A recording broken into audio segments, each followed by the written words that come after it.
April आरंभ न हेउणु कलबल कलानी ताती सारा राज्य रे ग्रीष्म प्रवाह जारी रहिबा बेले आज भुवनेश्वर रे सर्वाधिक 43.5 डिग्री रही। तेबे एमिति किछि वर्ष धरी ग्रीष्म प्रवाह रे काहीकि कलबल हेउछि ओडिशा आसंतु जानिबा एही खास रिपोर्ट उपरे। नमस्कार, मु अनिंद्यराज खाडंगा आपनकु स्वागत जनाउछि TR24 न्यूज रो खास कार्यक्रम स्पेशल रिपोर्ट को।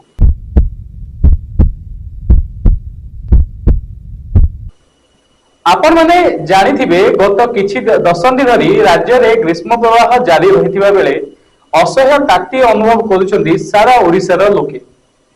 तेबे हठात एभली ताती बढ़िबार कारण निश्चित भाबे थिबो।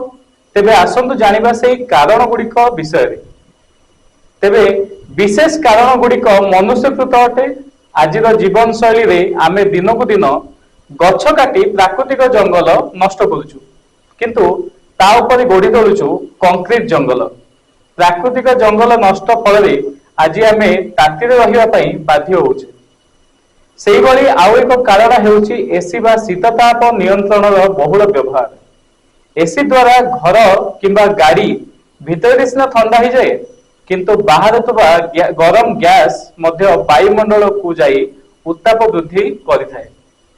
एहा मध्य एक मनुष्यकृत कारण अटे। सेही भली दशंधि पूर्वरु मोटर गाड़ी व्यवहार एते मात्रा रे नथिला जहा आज आमे देखुचे। एहा द्वारा कार्बन गैस निर्गत होई वायुमंडल को दूषित करुछि। सेही भली कल कारखाना वृद्धि द्वारा सेथिरु बाहरुवा दूषित और विषाक्त गैस फल रे वायुमंडल थिबा ओजोन लेयर क्षतिग्रस्त होउछि एवं सूर्यंकर अति बायुनी रश्मि बा अल्ट्रावायलेट रे सीधा सड़क आम भूमंडल रे पडुछि। एहा मध्ये एक प्रमुख कारण जहा फल रे ताती वृद्धि होउछि। विशेष करी ग्रीष्म ऋतु रे शुष्क वायु प्रवाहित हेतुवा जोगु मध्ये ताती वृद्धि पाइथाय।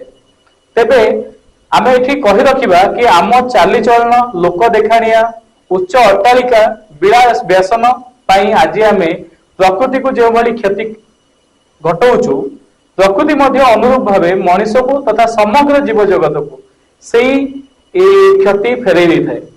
तेणु एबे भी आम पाखे समय अछि आमे प्रकृति को चिरहरित करबा एवं एई भली तातीरु निजको तथा आगामी पीढ़ी को रक्षा करिबारे सहायक हेबा। तेबे आजिर एई भिडियोटी आपनको केमिति लागिला निश्चित भावे कमेंट करी जणैबे एवं आम चैनल को लाइक फॉलो सब्सक्राइब करिवे। तेबे आज पई एतिकी। नमस्कार।